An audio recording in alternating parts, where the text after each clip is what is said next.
یہ دن شکر کا دن ہے، شکر کا دن ہے۔ اسی طرح یہ اللہ تبارک و تعالیٰ سے ڈرنے کا بھی دن ہے، اللہ تبارک و تعالیٰ سے ڈرنے کا بھی دن ہے۔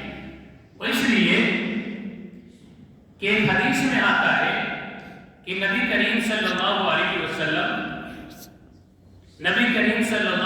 وسلم مسجد نبوی میں منبر کے اوپر پیر رکھ رہے تھے، تو نبی کریم صلی اللہ علیہ وسلم نے جب پہلی سیڑھی کے اوپر قدم رکھا تو آپ صلی اللہ علیہ وسلم نے فرمایا آمین۔ دوسری سیڑھی کے اوپر نبی کریم صلی اللہ علیہ وسلم نے قدم رکھا تو نبی کریم صلی اللہ علیہ وسلم نے فرمایا آمین۔ تیسری کے اوپر قدم رکھا تو نبی کریم صلی اللہ علیہ وسلم نے فرمایا آمین۔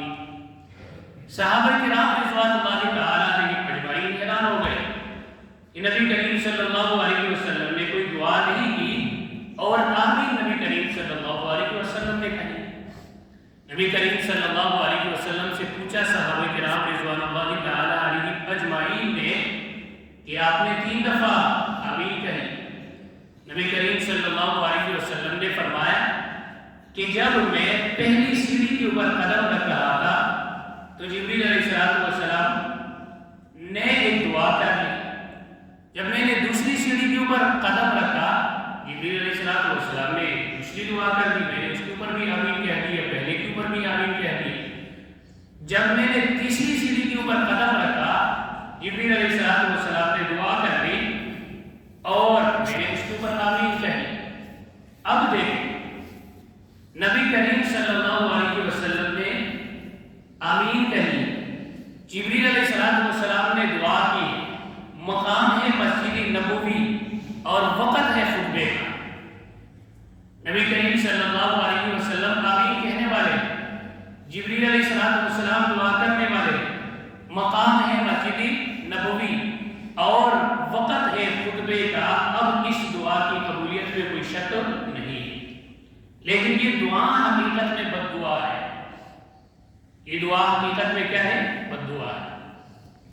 نبی کریم صلی اللہ علیہ وسلم نے جب پہلی سیڑھی کے اوپر قدم رکھا تو حضرت جبریل علیہ السلام نے بد دعا دی کہ اس بندے کی ناک خاک آلود ہو، وہ شخص تباہ ہو جو اپنے والدین کو پائے اور وہ اللہ تبارک و تعالیٰ سے اپنی بخشش نہ کرے۔ نبی کریم صلی اللہ علیہ وسلم نے فرمایا آمین۔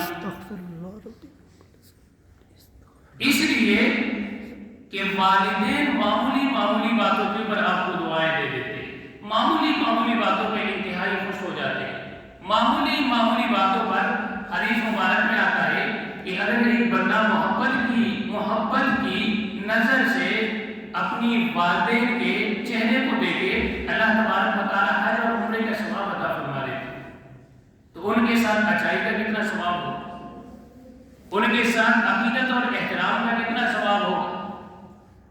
تو لہذا والدین کے ہوتے ہوئے اللہ تبارک و تعالیٰ سے اپنی بخشش کرانا یہ انتہائی آسان ہے، لیکن پھر بھی بہت بڑا بدبخت ہوگا وہ بندہ کہ جو اپنی بخشش نہ کرائے۔ نبی کریم صلی اللہ علیہ وسلم نے اس دعا پر آمین کہی۔ پھر اس کے بعد حضرت جبریل علیہ السلام نے دوسری دعا فرمائی، بد دعا کی۔ جبریل علیہ السلام نے کہ اس شخص کی ناک خاک آلود ہو، تباہ و برباد ہو، وہ شخص کہ جس کے سامنے نبی کریم صلی اللہ علیہ وسلم کا ذکر کیا گیا اور اس نے اس کے اوپر درود نہیں پڑھا۔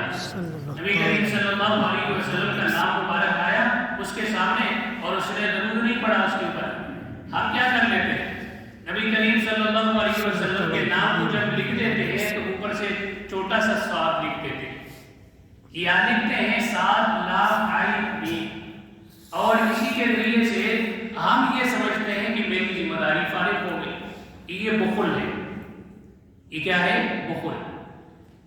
اور اس بخل کی وجہ سے خدا نہ خواستہ ایسا نہ ہو کہ ہم کیا ہو جائیں، اس بد دعا کے مصداق نہ ہو جائیں۔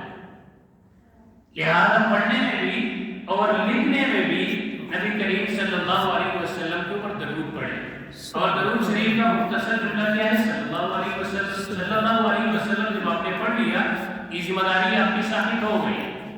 اس لیے پڑھنے میں بھی لکھنے میں بھی بخل نہ کرے، اس لیے کہ وہ ذات کہ جس نے تکلیفیں برداشت کی، جس نے فاقے برداشت کی، جس نے سختی برداشت کی اور جس نے جنگیں لڑی تمہارے لیے اور دین اسلام پہنچایا، اس کا نام جب سامنے آ جائے تو ہم بہت سے کام لینے سے۔